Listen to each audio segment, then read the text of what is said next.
Amin. Silakan duduk Bapak Ibu Saudara. Shalom.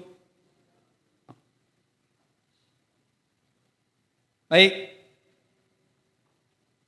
Kita buka Alkitab kita dari Galatia pasal yang kelima ayat yang pertama. Saya akan berbicara tentang kemerdekaan yang sejati. Galatia 5 ayat yang pertama dan ayat yang ke-13. Supaya kita sungguh-sungguh merdeka. Kristus telah memerdekakan kita. Karena itu berdirilah teguh. Dan jangan mau lagi dikenakan hukum perhambaan. Saudara-saudara, memang kamu telah dipanggil untuk merdeka. Tetapi janganlah kamu mempergunakan kemerdekaan itu sebagai kesempatan untuk kehidupan dalam dosa. Melainkan layanilah seorang akan yang lain oleh kasih. Amin. Kalau kita lihat kata kemerdekaan itu kan berasal dari kata merdeka yang memiliki arti bebas dari penjajahan, bebas dari tekanan, bebas dari perbudakan, baik secara fisik, mental, maupun politik.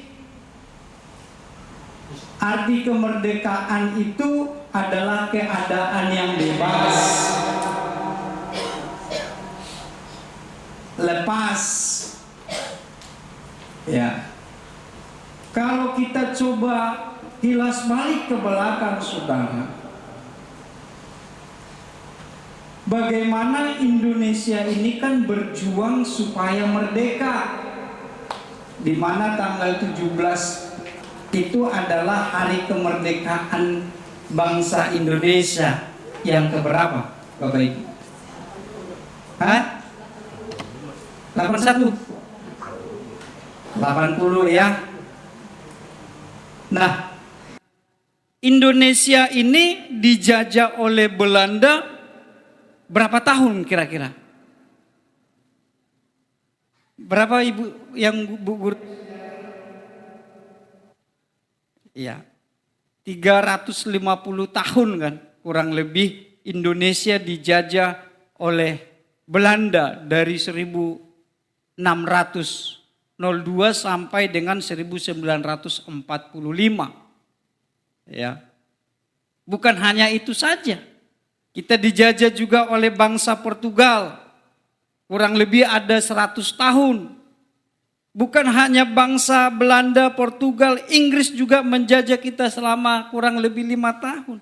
Begitu juga dengan Jepang, 3,5 tahun kita dijajah. Ketika satu negara dijajah, maka dia tidak punya hak atas negaranya. Dia dikendalikan oleh negara yang menjajah. Itu juga kan yang dialami oleh bangsa Israel. Mereka ada 430 tahun di Mesir, 400 tahun mereka lamanya dijajah, diperbudak oleh bangsa Mesir.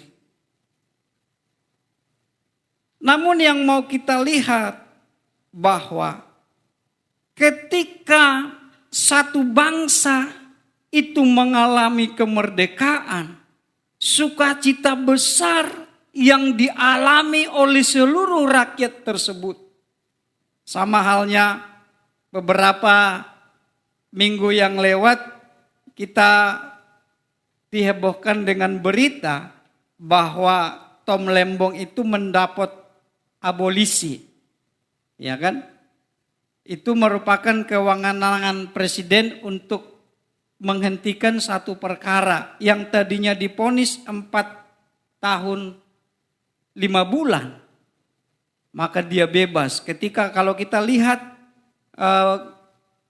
waktu dia dibebaskan betapa senangnya, bukan hanya dia, istrinya, dan keluarganya. Sama halnya dengan Hasto Kristianto, divonis 3,5 tahun, didenda 250 juta, lalu mendapat amnesti dari presiden, bebas. Senang nggak kira-kira Bapak Ibu?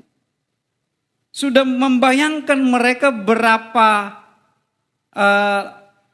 tersiksanya 4,5 tahun yang dialami oleh Tom Lembong nanti. Begitu juga dengan Hasto Kristianto.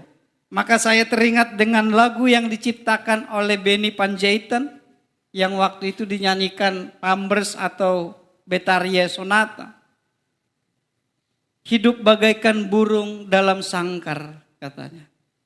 Hidup tertekan. Biarpun sangkarku terbuat dari emas, lebih baik ku hidup di hutan luas. Lagunya kan? Bapak Gembala ini banyak peliharaan burungnya, tiap hari tuh dikasih makan. Ya, dikasih pisang saya lihat. Tapi kalau burungnya bisa berbicara juga sama seperti ini. Saya ingin lepas Pak Gembala gitu kan. Biarpun enak makanannya, dikasih susu dan lain sebagainya. Tapi lagu ini katakan lebih baik ku hidup di hutan luas. Kebebasan itu adalah kebahagiaan bagi setiap orang. Begitulah halnya bahwa kemerdekaan sejati bagi kita itu hanya ada di dalam Kristus Yesus, saudara. Kalau bicara tentang kebebasan, berbicara tentang kemerdekaan, itu artinya sebelumnya kita hidup di dalam dosa, menjadi hamba dosa. Berarti kita dikendalikan oleh dosa. Hidup kita itu hanya untuk menyenangkan dosa dan keinginannya di dalam kehidupan kita. Kita tidak punya kuasa untuk hidup benar kepada Tuhan karena kita ada di bawah kuasa dosa. Roma 6 ayat 16 dikatakan, tidakkah kamu tahu bahwa apabila kamu menyerahkan dirimu kepada seseorang sebagai hamba untuk mentaatinya, kamu adalah hamba orang itu yang harus kamu taati, baik dalam dosa yang memimpin kamu kepada maut, maupun kepada ketaatan yang memimpin kamu kepada kebenaran. Paulus katakan, sebab kehendak memang ada dalam diriku, tetapi bukan kemampuan untuk melakukannya. Sebab apa yang ku kehendaki, yaitu yang baik, yang aku perbuat, melainkan apa yang tidak aku kehendaki, yaitu yang jahat, yang aku perbuat. Itu karena kita diikat oleh kuasa dosa itu. Ciri-ciri orang yang diikat oleh kuasa dosa atau ciri-ciri orang yang menjadi hamba dosa itu adalah tidak bisa berhenti melakukan dosa, saudara. Secara terus-menerus menjadi satu kebiasaan. Kenapa? Karena dia tidak punya kuasa untuk terlepas dari dosa tersebut. Tidak peka terhadap firman. Dia selalu mengeraskan hati, menolak teguran Tuhan. Itu karena dia menghambakan dirinya kepada dosa.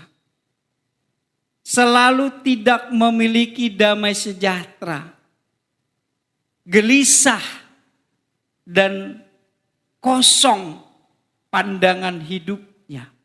Itu karena dia menghambakan diri kepada dosa. Tapi kita bersyukur bahwa kita dapat mengenal Kristus yang telah memerdekakan kita melalui karyanya di atas kayu salib. Sehingga kita yang tadinya menjadi hamba dosa, lalu Kristus menebus kita. Lalu supaya apa? Supaya kita tidak lagi menghambakan diri kepada dosa, tapi menghambakan diri kepada Kristus. Yohanes 8 ayat 32 katakan, dan kamu akan mengetahui kebenaran, dan kebenaran itu akan memerdekakan kamu. Artinya bahwa kita orang percaya tidak lagi diperbudak oleh dosa. Tapi kita punya kuasa untuk hidup tetap benar di hadapan Tuhan. Karena kalau sudah Kristus memerdekakan kita, maka kita pun benar-benar menjadi pribadi yang merdeka. Amin, saudara. Katakan dulu sebelahnya, merdeka.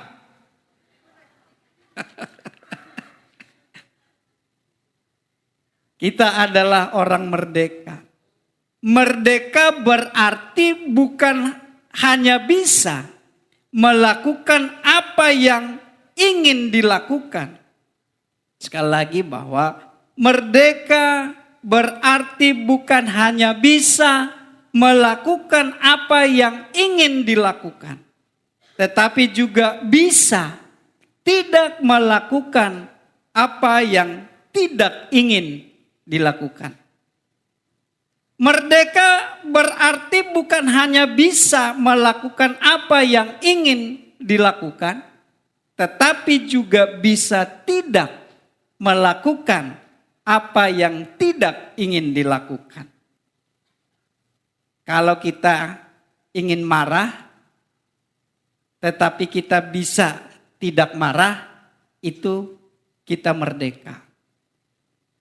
Istri saya ini kan sibuknya luar biasa nih sekarang. Bangun tidur nanti pegang laptop. Pulang kerja pegang laptop. Kadang sampai jam 2 pegang laptop. Aduh, saya pengen marah rasanya.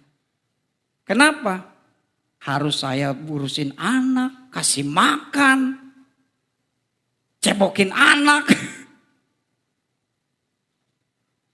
Tapi saya tahan. Gitu kan. Ini tadi mau membuktikan bahwa kita itu orang merdeka. Jadi bukan hanya bisa melakukan apa yang ingin dilakukan, tetapi juga bisa tidak melakukan apa yang tidak ingin dilakukan. Gak ada kan orang pengen marah-marah terus kan. Tapi situasi bisa membuat kita marah. Tapi kabar baiknya kalau situasi itu ingin membuat kita marah, tapi kita tidak ingin melakukan itu, berarti saudara adalah pribadi yang merdeka. Coba nanti lihat, kaji dulu dalam kehidupan sehari-harimu. Sudah suami istri sangat menjengkelkan umpamanya. Sudah pengen meluap. Tapi kita bisa tidak meluapkannya, berarti kita merdeka. Lebih sering mana? Tidak melakukan apa yang tidak ingin dilakukan, atau langsung melakukan yang ingin dilakukan. Gitu kan. Saya mengutip apa yang dikatakan Pendeta Robin Adi Abraham. Dia katakan bahwa ada 4 tingkatan moral manusia. Yang pertama dia katakan bahwa bisa berdosa. Manusia bisa berdosa, tidak bisa tidak berdosa, bisa tidak berdosa. Yang keempat, tidak bisa berdosa. Yang pertama, bisa berdosa adalah Adam. Manusia sempurna yang diciptakan oleh Tuhan. Kejadian 1 ayat 31 itu dikatakan bahwa Tuhan melihat segala yang diciptakannya itu sungguh amat baik. Termasuklah Adam. Dia adalah manusia bisa berdosa. Karena dia bukan Allah. Yang membedakan dia dengan Allah adalah itu. Yang membedakan dengan Yesus, makanya Paulus kan menganalogikan bahwa Adam sama seperti Yesus, namun perbedaannya Adam melaluinya dosa masuk ke dalam dunia, tapi melalui Yesus dosa ditebus untuk semua manusia. Karena satu orang kita berbuat dosa, tapi karena satu orang tadi kita diselamatkan dari dosa. Nah, Adam ini bisa berdosa. Dia adalah manusia yang diciptakan dengan kehendak bebas. Tapi sebenarnya dia bisa tidak berdosa, namun dia memilih untuk berdosa, saudara. Ketika dia tidak taat kepada Allah. Lalu tingkatan yang kedua adalah manusia itu tidak bisa tidak berdosa. Kalau yang pertama bisa berdosa, berarti ada pilihan untuk tidak berbuat dosa, saudara. Tapi tingkatan yang kedua ini tidak bisa tidak berdosa. Daud katakan bahwa aku dikandung ibuku di dalam dosa. Karena Adam mewariskan dosa kepada manusia. Oleh karena dosa itu semua orang telah berbuat dosa. Semua orang telah kehilangan kemuliaan Allah.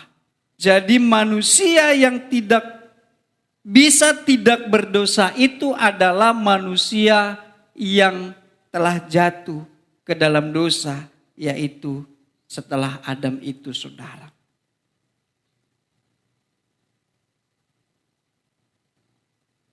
Belum ada karya keselamatan dalam tahapan yang kedua. Tidak bisa tidak berdosa, pasti berdosa. Tuhan kasih 10 hukum Taurat kepada umatnya pada waktu itu.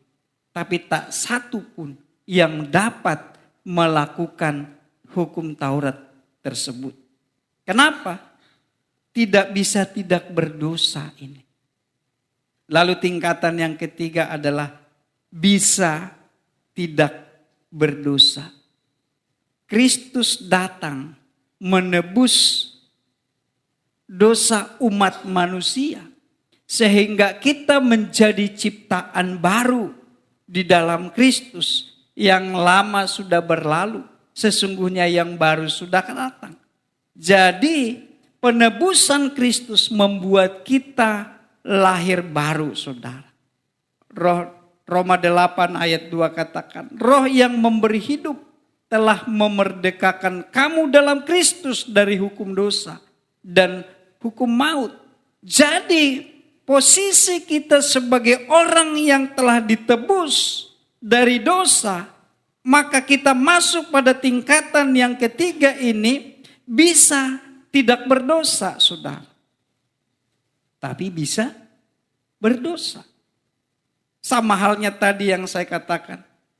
Kalau kita ingin marah, tapi kita bisa tidak marah. Kalau dalam posisi tahap yang ketiga ini bisa tidak berdosa. Tapi kalau kita tidak tetap berpegang kepada kebenaran itu, kita tidak tetap ada dalam pimpinan Roh Allah itu, maka kita bisa berdosa, saudara. Yang pertama tadi, bisa berdosa, tapi bisa tidak berdosa. Yang kedua, tidak bisa tidak berdosa, karena sudah menghambakan diri kepada dosa. Lalu kita ditebus oleh pengorbanan Kristus di atas kayu salib sehingga kita menjadi lahir baru. Maka kita masuk pada tingkatan moral bisa tidak berdosa. Itu tergantung kekuatan iman kita, hubungan kita dengan Tuhan, penyerahan hidup kita kepada Tuhan. Ketika Tuhan menerangi setiap langkah kita, memberikan kekuatan, maka kita bisa tidak berdosa dalam kehidupan ini. Yang terakhir adalah tidak bisa berdosa. Pada saat kapan? 1 Tesalonika 5 ayat 23. Tak bercacat pada kedatangan Yesus Kristus. Jadi tidak bisa berdosa itu suatu saat Kristus akan datang menjemput kita. Kita akan hidup dalam kerajaannya. Maka di situ tidak ada lagi dosa, saudara. Disitulah tingkatan yang terakhir tadi, tidak bisa lagi berdosa. Karena iblis sudah dibelenggu, sudah dibuang, tidak ada lagi kuasanya. Tapi kita masih ada pada titik yang ketiga tadi. Bisa tidak berdosa. Itu pilihan kita. Sekalipun keadaan bisa membuat kita tetap berdosa, saudara. Galatia 5 ayat 1 tadi dikatakan, supaya kita sungguh-sungguh merdeka. Kristus telah memerdekakan kita. Karena itu apa dikatakan? Berdirilah teguh. Berdiri berarti dibutuhkan satu upaya untuk kita tetap di tempat kebebasan yang diberikan oleh Tuhan bagi kita. Filipi 2 ayat 12 Paulus katakan, hai saudara-saudaraku yang kekasih, kamu senantiasa taat. Karena itu tetaplah kerjakan keselamatanmu dengan takut dan gentar. Kalau dikatakan tetap berdiri teguh, bukan artinya seperti penjaga istana presiden yang ada di pos itu. Atau tentara Inggris yang menjaga kerajaan Inggris di depan itu. Tidak boleh bergerak. Berdiri teguh itu ada upaya yang kita lakukan. Bagaimana supaya keselamatan, kemerdekaan yang Kristus anugerahkan bagi kita itu tidak hilang, saudara. Contohnya, kita tetap baca firman Tuhan, tetap setia dalam iman, tidak kompromi dengan dunia. Tetap mengandalkan Kristus. Berdiri teguh. Artinya kita terus berupaya meningkatkan kualitas iman kita. Petrus katakan dalam 1 Petrus 2 ayat 16. Hiduplah sebagai orang merdeka. Dan bukan seperti mereka yang menyalahgunakan kemerdekaan itu untuk menyelubungi kejahatan-kejahatan mereka. Tetapi hiduplah sebagai hamba Allah. Artinya kita harus tetap taat, setia melakukan apa yang menjadi perintah Allah. Karena kita telah menyerahkan hidup kita sepenuhnya kepadanya. Kemerdekaan yang sejati adalah merdeka dari dosa. Lalu yang kedua, merdeka untuk melayani dalam kasih. Ayat 13 Galatia 5 dikatakan tadi, saudara-saudara, memang kamu telah dipanggil untuk merdeka. Tetapi janganlah kamu mempergunakan kemerdekaan itu sebagai kesempatan untuk kehidupan dalam daging. Coba kita baca ayat yang terakhir. 1, 2, 3. Melainkan layanilah seorang akan yang lain oleh kasih. Melayani berarti menggunakan waktu, menggunakan talenta yang Tuhan berikan kepada kita untuk sesama saudara.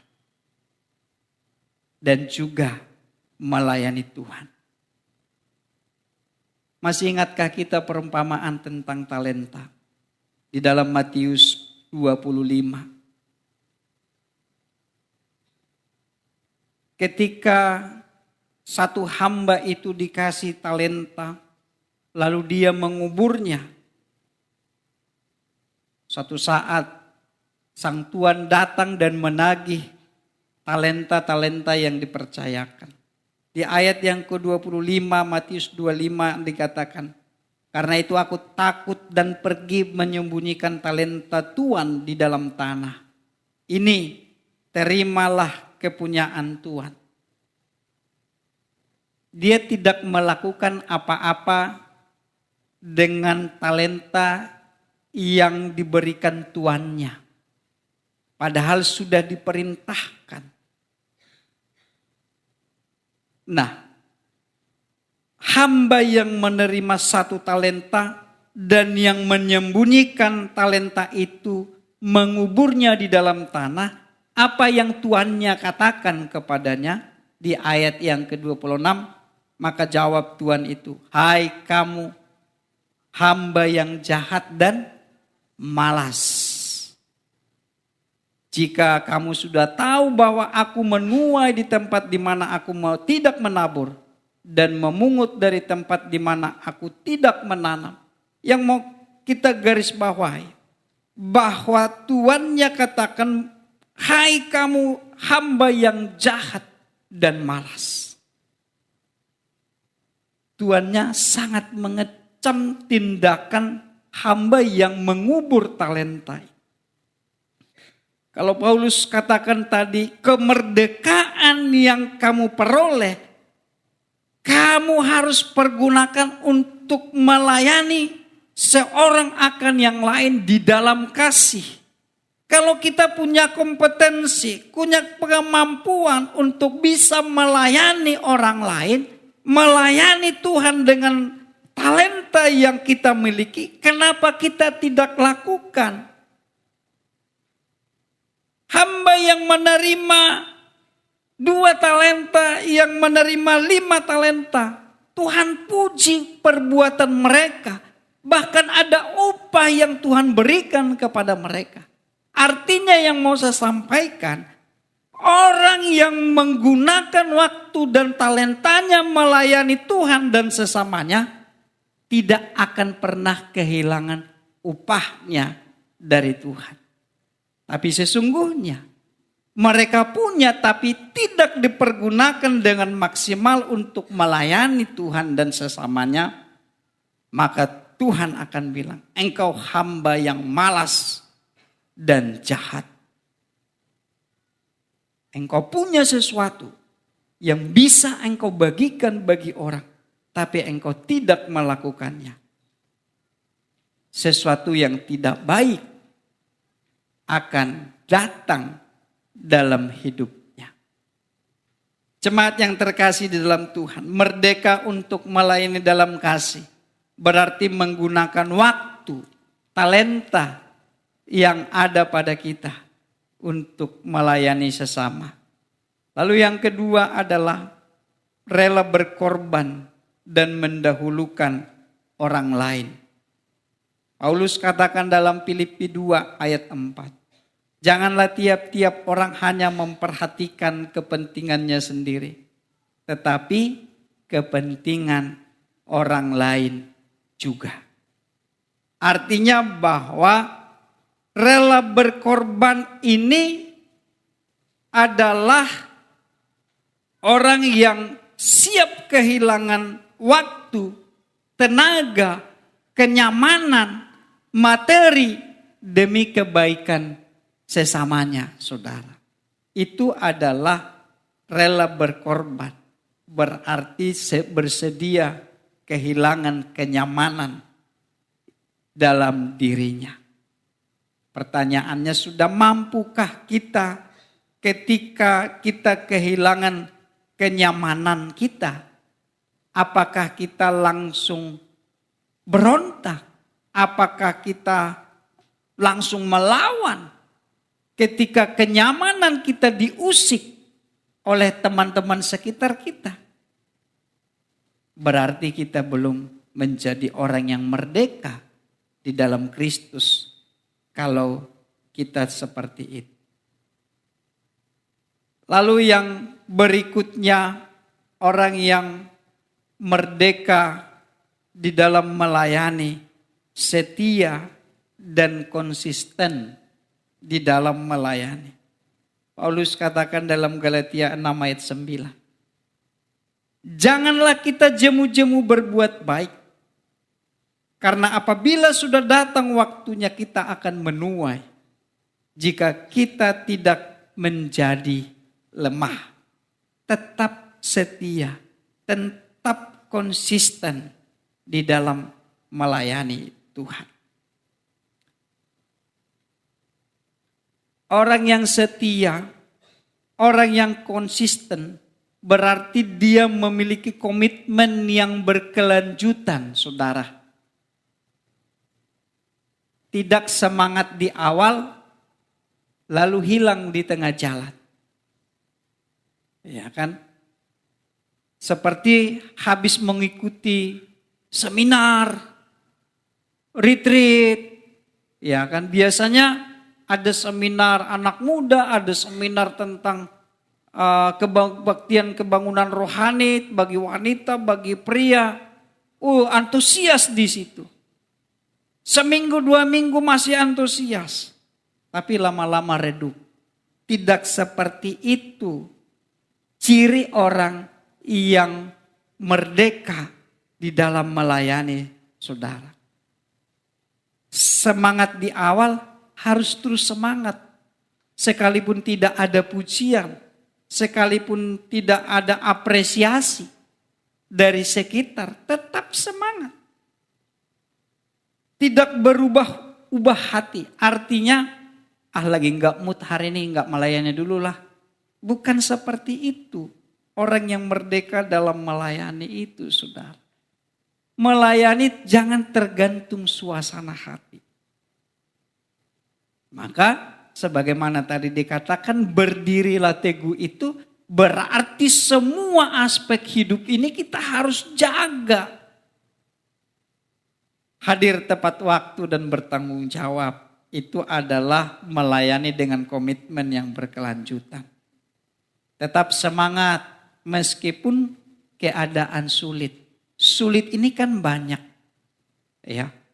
Ada sulit karena ekonomi, ada sulit karena ada tekanan, ada sulit karena ada gesekan dari sekitar.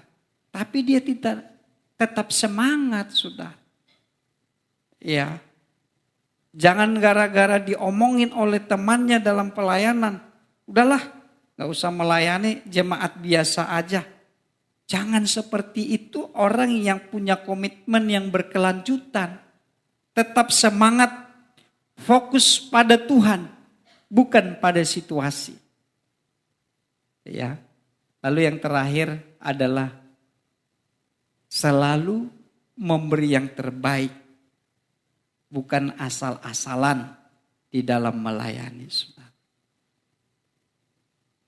Amin, saudara, siap melayani Tuhan dengan yang terbaik? Amin ya.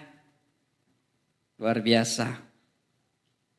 Jangan nanti sudah di sini amin, begitu ditunjuk, yang lain dulu lah om. Yang terakhir, kemerdekaan yang sejati adalah merdeka finansial, saudara. Tuhan itu tidak ingin orang percaya itu hidup miskin. Ya. Saudara mau hidup miskin? Enggak kan? Filipi 4 ayat 19 coba kita lihat bersama-sama. Filipi 4 ayat 19.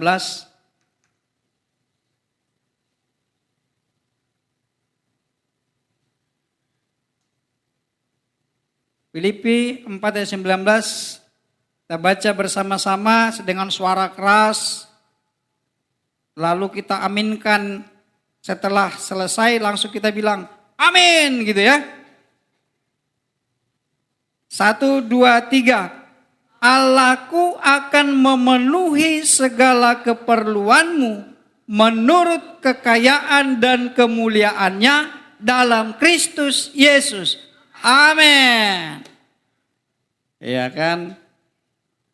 Jadi Tuhan tidak mau orang percaya itu hidup miskin, hidup susah, hidup kekurangan. Karena firman ini katakan, Allahku akan memenuhi segala keperluanmu menurut kekayaan dan kemuliaannya. Adakah kekayaan yang melebihi kekayaan daripada Allah kita? Tidak ada kan. Karena Allah lah yang empunya segala bumi dan segala isinya. Jadi kalau dikatakan menurut kekayaan dan kemuliaannya, ada janji Tuhan yang harus kita aminkan. Tapi satu hal, orang yang merdeka finansial itu adalah orang yang rajin. Jangan seperti hamba yang mengubur talenta tadi, Tuhan kecam dan cap dia sebagai orang yang malas. Amsal 10 ayat 4 dikatakan. Tangan yang lamban membuat miskin. Tapi tangan orang rajin menjadikan kaya. Jadi kalau kita miskin berarti karena kita malas. Ya. Pernahkah engkau melihat orang yang cakap dalam pekerjaannya? Amsal 22 ayat 29 dikatakan, di hadapan raja-raja ia akan berdiri. Tetapi kalau kita malas, Paulus katakan dalam 2 Tesalonika 3 ayat 30, jika seorang tidak mau bekerja, janganlah ia makan. Bapak Ibu, kalau kita mau merdeka finansial, rajin bekerja. Jangan bekerja di sini, pindah lagi, pindah lagi, pindah lagi, pindah lagi. Tempat bekerja, doakan, bekerja dengan sungguh-sungguh. Tadi dikatakan jangan asal-asalan, beri yang terbaik. Maka promosi akan datang daripada Tuhan. Amin. Promosi datangnya daripada Tuhan. Merdeka finansial bukan hanya soal diberkati secara supranatural, tetapi juga menjadi pribadi yang rajin, bertanggung jawab, setia dalam pekerjaan, sambil bersandar pada pemeliharaan Tuhan, saudara. Jadi jangan malas-malasan kita bekerja. Yang masih sekolah jangan malas belajar. Ya, rajin. Ikuti aturan yang ada. Orang rajin akan diberkati oleh Tuhan. Mereka orang-orang kaya, orang-orang sukses itu karena mereka rajin. Rajin bekerja, rajin berdoa, rajin beribadah. Di samping itu, kita harus berhikmat, saudara. Pengkhotbah 10 ayat 10. Jika besi menjadi tumpul dan tidak diasah, maka orang harus memperbesar tenaga. Tetapi yang terpenting untuk berhasil adalah hikmat, saudara. Orang yang memakai hikmat tidak hanya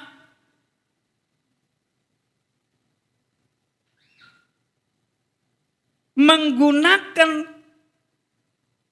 kekuatannya, tapi dia tahu kapan, bagaimana, dan dengan cara apa dia bekerja.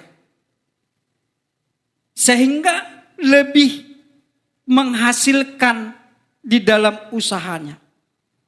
Jadi orang yang memakai hikmat dalam bekerja, dia adalah orang yang tahu dan bagaimana dengan cara yang tepat di dalam bekerja.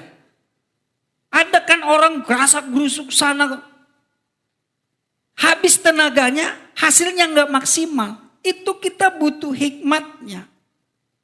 Jadi hikmat itu menjadikan segala usaha akan lebih berhasil, efektif, dan membangun, saudara. Memiliki hikmat agar hidup tidak dipenuhi oleh kerja keras, tapi kerja cerdas, saudara. Yakobus katakan, kalau kau nggak punya hikmat, mintalah kepada Tuhan. Berarti kan ini kembali lagi hubungan kita dengan Tuhan. Hikmat itu tidak didapat dari dunia. Itu adalah pengetahuan. Tapi hikmat itu datangnya dari hubungan kita dengan Tuhan. Bisa muncul tiba-tiba ide-ide yang bisa kita pakai di dalam bekerja itu, saudara. Contohnya Yusuf ketika di Mesir, ya, hikmat Tuhan dia pakai untuk mempersiapkan Mesir menghadapi krisis. Pengetahuan dari mana dia dapat? Hidupnya lebih banyak sebagai hamba di penjara, bukan sekolah bangsawan. Tapi karena dia setia kepada Tuhan, menjaga hubungannya dengan Tuhan, maka hikmat itu datang kepadanya. Jadi yang kita punya usaha, bekerja, tetap andalkan hikmat Tuhan.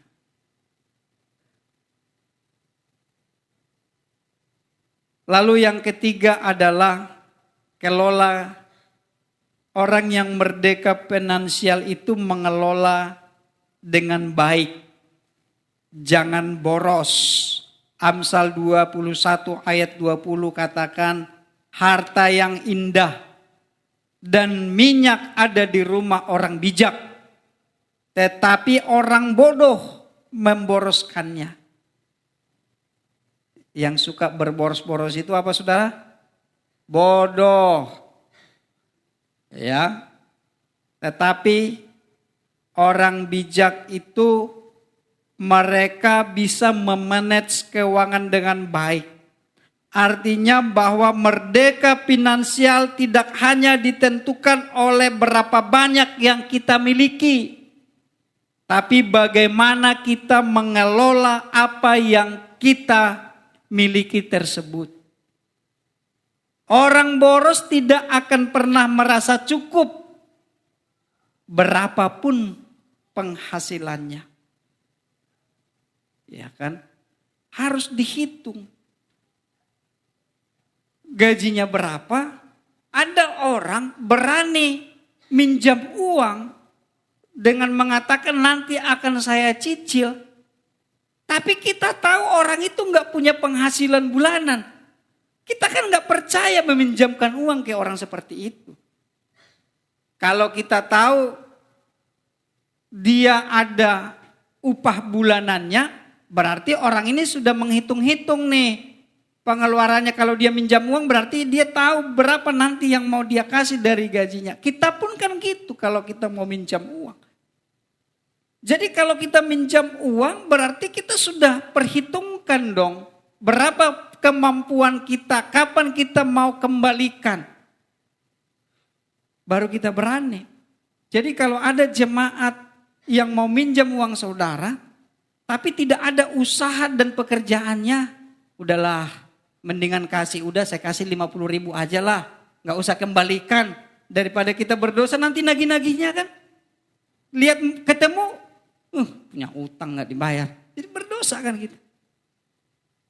Kemarin ada sapam, memang sapam di perumahan kita itu tergolong suka minjam berputar-putar setiap komplek, setiap rumah. Dia datang ke saya dengan alasannya, waktu itu pas mau ke gereja itu, Pak pinjam dong 50.000. Nanti gajian saya bayar. Ada 20.000. Udah Anda pegang aja. Nggak usah buat kau aja gitu. Daripada pinjam 50.000 nanti kita ketemu dia gajian dia nggak kembalikan. Nanti dia jadi nggak enak ke kita. Gitu kan. Mendingan kita kasih aja. Artinya yang mau saya sampaikan, kelola keuangan dengan baik. Ibrani 13 ayat 5 katakan gini. Janganlah kamu menjadi hamba uang dan cukupkanlah dirimu dengan apa yang ada padamu. Karena Allah telah berfirman, aku sekali-kali tidak akan membiarkan engkau. Aku sekali-kali tidak akan meninggalkan engkau. Kami dapat pemberitahuan dari yayasan. Tanggal 22, 23, 24 langsung kita dikirim kode booking tiket ke Singapura dan Malaysia. Kita berangkat ke Singapura, pulangnya dari Malaysia. Sudah ada. Senang kita. Tapi semua kita berpikir, uang akomodasinya, uang pegangannya gimana caranya? Saya dengan sendiri pun sudah mulai berpikir, dari mana lah nanti uang kalau nggak dikasih uang pegangan ini gitu kan. Karena memang tidak ada kan. Enggak mungkin juga karena jalan-jalan begitu saya harus ngutang kan. Dalam prinsip saya nggak masuk yang begitu. Kecuali kalau ada kebutuhan yang lain kita ngutang. Kalau cuma nggak mau jalan-jalan ngutang, bukan tipe saya begitu. Ya. Dan sampai sekarang pun belum ada berita resmi kita mau dikasih uang uang saku. Lalu ada kasubit di pusat, Bapak kan pendeta, udah bilang aja sama jemaat supaya jemaat ngumpulin duit. Gak sopan kasubit kami. Masa jemaat katanya patungan buat uang kantong saya? Jangan ya.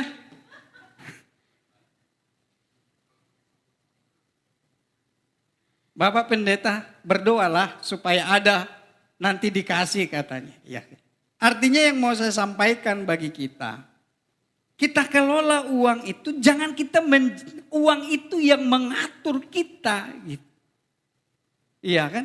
Kalau sudah uang yang mengatur, maka akan rusaklah kehidupan setiap orang.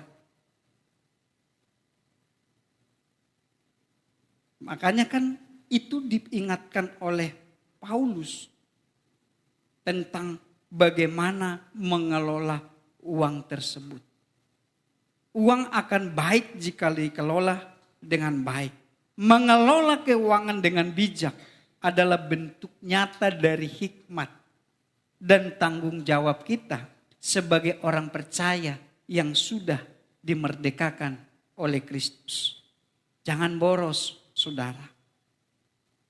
Tetapi harus tahu batas, harus tahu tujuan untuk dan bagaimana kita mempergunakan uang tersebut. Lalu yang mengelola uang dengan baik, lalu yang ketiga adalah memberi, saudara. Memberi ini kan ada memberi kepada Tuhan, ada memberi untuk kebutuhan hidup dan juga untuk masa depan. Untuk Tuhan ada persembahan, ada perpuluhan, kebutuhan hidup, makan, transportasi, pendidikan, liburan. Lalu untuk masa depan itu tabungan atau investasi. Saudara. Kalau kita baca buku tentang keuangan saudara, finansial, maka kita akan diarahkan untuk investasi. Ya. Contoh presentasi yang bisa kita aplikasikan dari keuangan kita umpamanya 10% untuk perpuluhan. 50% kebutuhan hidup. Itu tadi untuk makan, listrik, pendidikan, liburan. Lalu 20% untuk tabungan, investasi. Saya ketemu luar biasa ada tukang urut di dekat kita itu. Pekerjaannya urut tapi dia ngomong terus saya pelajari wawasannya banyak nih orang. Iya kan? Dia bicara sama saya bahwa umur 40 kita sudah harus punya investasi Pak, kata dia. Makanya saya ketika ngurut saya punya target setiap bulan itu saya harus investasi emas. Sesuai kemampuan saya, tapi harus rutin tiap bulan. Gitu kan? Mau sanggupnya setengah gram, mau sanggupnya 1 gram. Sekalipun umpamanya kita punya uang lebih, jangan beli 2 gram, tetap sesuai komitmen 1 gram umpamanya. Jadi dia beli emas batangan itu dari Antam di Bintaro itu. Dia punya uang dibeli, dia punya uang dibeli. Lalu saya lihat statusnya, dia ngitungin emasnya dibeli, kadang dijual lagi sama dia lebih tinggi harganya, diputar. Jadi yang saya tangkap dari dia bahwa sebentar lagi umur saya 60. Berarti saya tidak produktif seperti umur 40. Maka saya akan mengelola yang saya invest ini. Gitu kan? Hitung-hitungannya masuk saudara. Jadi kalau kita bicara tentang finansial, kita juga harus membuka hati tentang pemahaman pikiran tentang investasi itu. Investasi kan tidak bicara hanya uang di bank umpamanya. Ada yang investasi tadi, ada investasi emas atau rumah gitu kan. Tapi tetap pembagian persentasinya masuk. Jangan karena investasi itu perpuluhan pun dipakai. Gitu kan. Harus tetap 10% untuk perpuluhan, kebutuhan hidup 50%, 20% tabungan investasi, memberi 10%. Memberi itu bisa kepada sesama, persembahan. Kalau perpuluhan itu kan memang perpuluhan, luar persembahan. 10% bisalah keinginan-keinginan kita. Mau ganti jam tangan umpamanya, disisipkan 10%. Nanti kalau sudah cukup. Nah, itu kita harus belajar jemaat Tuhan. Ya kan? Contohnya Pak Gembala ini udah pensiun. Kalau enggak investasi dari dulu. Karena burung-burung itu juga investasi, suatu saat dijualin semua itu. Iya kan? Saya bicara dengan abang saya, bapaknya si Willy. Juga begitu. Ini sekarang umur 40 tahun. Harus memikirkan kalau udah pensiun mau ngapain. Gitu kan. Jangan sampai udah pensiun langsung stroke kan. Uang gak ada. Mereka ini kan gembala sama abang saya, Bapak Willy kan PNS. Ada bulanannya. Kalau kita swasta ini bulanan dari mana? Ya kan Bu Magdalena pun ada bulanannya itu nanti pensiun. Pegawai negeri lah kita. Ya kan? Investasi mah. Ya jemaat Tuhan ya, belajar untuk investasi, tapi jangan lupa memberi. Ya, memberi, mengembalikan perpuluhan itu. Bedakan kebutuhan dan keinginan. Kalau Aristoteles bilang kebutuhan manusia itu sedikit, keinginannya yang banyak. Sama dengan yang disampaikan oleh Paulus dalam 1 Timotius 6 ayat 8. Asal ada makanan dan pakaian, cukuplah. Ulang tahun si Raja kemarin Juli itu, dia ajak kita ke tempat kopi, kafe. Begitu saya lihat menunya, mahal-mahal juga ini. Ini anak tahu-tahuan tempat begini. Ya udah pesan.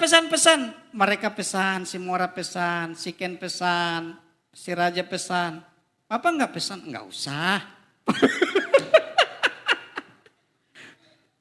Hitung-hitungannya masuk sudah.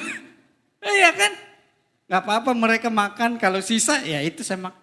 Nanti di rumah aja papa makan. Ya di rumah makan memang, begitu nyampe rumah dadar telur. Gitu kan. Masa cuman makan begitu habis 500.000, nyarinya kan susah. Yang penting sekali-sekali kita bawa mereka ke situ. Ya kan? Mereka belajar, oh ternyata biaya hidup itu mahal. Gitu. Orang tua kan bisa makan di rumah. Indomie sama telur selesai, kenyang bisa tidur. Asal ada makanan dan pakaian cukup. Kebutuhan hal yang penting itu untuk hidup, makan, tempat tinggal, kesehatan. Itu yang prioritas. Keinginan itu kan untuk kesenangan kita, tidak mendesak. Handphone baru, enggak mendesak. Liburan mewah. Liburan kita kan ke alun-alun kecamatan Pondok Aren. Ada kuda. Si Ken kan lihat kuda udah seru, menunggang kuda. 30.000, udah seneng 3 putaran. Udah capek tuh yang jaga kudanya harus lari-lari ngejar-ngejar begini. Ngos-ngosan. Anak kita senang. 30.000 murah kan. Jadi liburan di tempat mewah itu bukanlah prioritas. Kalau ada uang lebih boleh. Tapi jangan sampai ngutang-ngutang. Ya, hindarilah kalau ngutang-ngutang ini. Hindari utang kalau tidak perlu.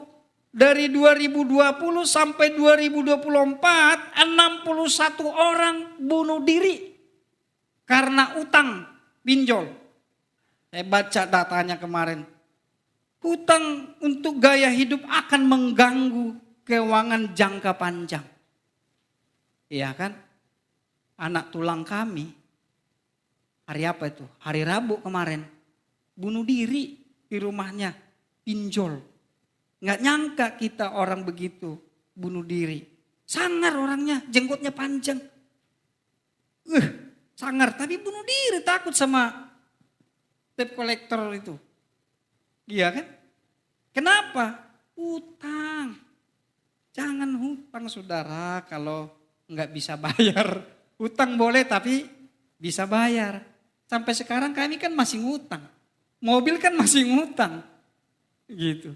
Yang cuman cash itu dulu ini saya beli cash. Enggak ngutang. Cuman itu barang saya yang cash. Kalau utang nggak jadi, nggak dikasih. Dibayar lunas itu. Tunai.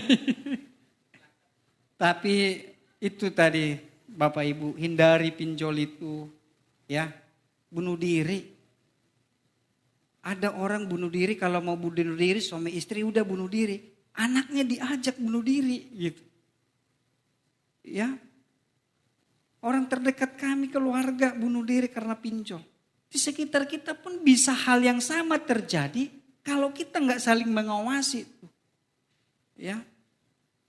Orang yang merdeka secara finansial dan secara rohani adalah orang yang tidak terikat pada uang. Melainkan orang yang bisa dengan bebas, bisa dengan sukacita tetap memberi. Paulus katakan, hendaklah masing-masing memberi menurut kerelaan hatinya. Jangan dengan paksaan, tapi dengan sukacita. Karena memberi, saudara, adalah merupakan ciri orang yang hidup di dalam kemerdekaan yang sejati. Jangan takut kekurangan, karena Tuhan yang adalah sumber berkat kita hanyalah merupakan saluran atau orang yang mengelola berkat itu. Tapi harus tetap rajin, saudara yang terkasih di dalam Tuhan.